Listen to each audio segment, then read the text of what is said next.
हाँ जी, राम राम जी। हरियाणा पुलिस भर्ती का पेपर कब होगा? ढेर सारे कमेंट आ रहे हैं। यहाँ पे एक चीज बताना चाहूंगा, हरियाणा पुलिस भर्ती का पेपर पहले जो शेड्यूल दिमाग में जनरेट हो रहा था, बन रहा था, उससे अब आपका पेपर डिले होगा। 1 सप्ताह 2 सप्ताह आपका पेपर डिले होगा दोस्तों। उसके पीछे क्या रीजन है वो मैं इस वीडियो के अंदर बताने वाला हूँ। साथ में ही आज हरियाणा पुलिस की भर्ती पर एक कोर्ट केस चल रहा था, उसकी सुनवाई थी, आज पहली हियरिंग थी। और दोनों चीज आपस में रिलेट करती है, एग्जाम और ये केस। इसलिए दोनों को एक बार में ही इकट्ठी एक ही वीडियो में बात करेंगे इसके ऊपर। तो पहली बात, यदि आपने चैनल को सब्सक्राइब नहीं किया है तो सब्सक्राइब कर लीजिए, क्योंकि सब्सक्राइब करके रखोगे तो आपको हर प्रकार की अपडेट आपके मोबाइल पर सही समय पर मिलती रहेगी। तो दोस्तों, पहले संभावना थी कि 15 तारीख तक आपका एग्जाम हो जाएगा, 15 अगस्त तक ऐसी संभावना बन रही थी।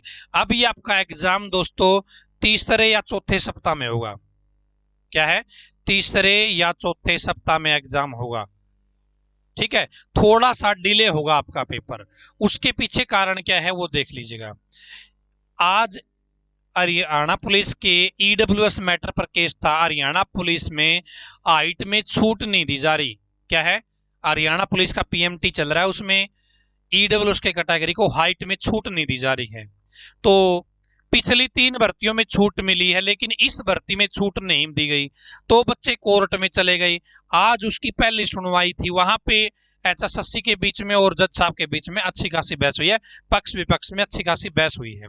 ठीक है, और वहां पर सख्त शब्दों में या स्ट्रिक्ट शब्दों में एचएसएससी को बोला गया कि भाई जो रूल रेगुलेशन है उनको फॉलो कर लो, आप हर भर्ती को ऐसे कोर्ट में लेके मत आओ, मजबूर मत करो बच्चों को। साथ में एचएसएससी को यह बोला गया है कि आप रिप्लाई फाइल करो अपना, जिसमें यह बताया गया हो कि आपने पिछली 3 भर्तियों में ईडब्ल्यूएस को छूट क्यों दी है और इस भर्ती में छूट क्यों नहीं दी गई है।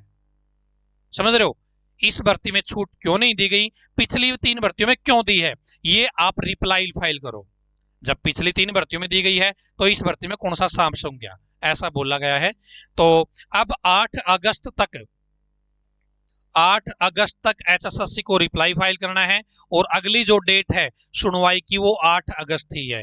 ठीक है, तो 8 अगस्त तक अपना एचएसएससी रिप्लाई फाइल करेगा, फिर जज साहब उसके बेस पे आगे का प्रोसेस है वो बताएंगे कि क्या कुछ रहा है क्या कुछ नहीं रहा। अब यहाँ पे दोस्तों, जैसे बीसी का मामला था ना, बीसी वाले बच्चों ने कोर्ट केस किया था, तो उनको राहत दे दी गई थी, उनको प्रोविजनली शामिल कर लिया गया था प्रोसेस में, तो उससे भर्ती पर कोई इफेक्ट नहीं पड़ रहा था। लेकिन यहाँ पर ईडब्ल्यूएस वाले बच्चों को प्रोविजनली शामिल नहीं किया गया है, एक छोटी डेट दे दी है कि भाई मामला सुलझ जाए, निपट जाए। और वहां पे बीसी वाले तो क्या था, जिन बच्चों ने कोर्ट केस किया था केवल उनको छूट मिली थी। ये मामला जब सुलझेगा ईडब्ल्यूएस का, तो ये पूरे के पूरी कैटेगरी के लिए ही मामला सुलझ जाएगा। और छूट नहीं दी है, इसलिए प्रोसेस को ये आगे नहीं बढ़ा सकते हैं। ठीक है, छूट नहीं दी है, प्रोविजनली शामिल कर देते फिर तो कोई दिक्कत नहीं थी, भर्ती का प्रोसेस आगे बढ़ जाता। लेकिन अब प्रोविजनली इनको शामिल नहीं किया जाए, इसलिए जो प्रोसेस है वो आपका डिले होगा। 8 अगस्त को संभावना है कि आपका मामला निपट जाएगा और फिर तीसरे चौथे सप्ताह में आपका एग्जाम हो जाएगा, ऐसी संभावना है।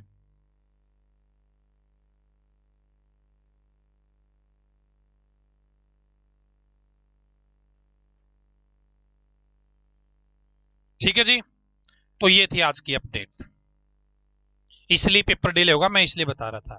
चैनल को सब्सक्राइब कर लेना, बेल के आइकन को ऑन कर लेना, और इस वीडियो को शेयर कर दीजिएगा कि आज क्या कुछ रहा है। और हरियाणा पुलिस भर्ती के लिए हमारा एक स्पेशल बैच डिजाइन कर रखा हमने, पूरा का पूरा कंप्लीट रिकॉर्डेड बैच है, तो वो बैच आप ज्वाइन कर सकते हैं। कंप्लीट सिलेबस डाल रखा है, उसके अंदर आप अपने टाइम के अकॉर्डिंग आपको जो टॉपिक पढ़ना है डायरेक्ट उसी टॉपिक पे जाके पढ़ सकते हैं।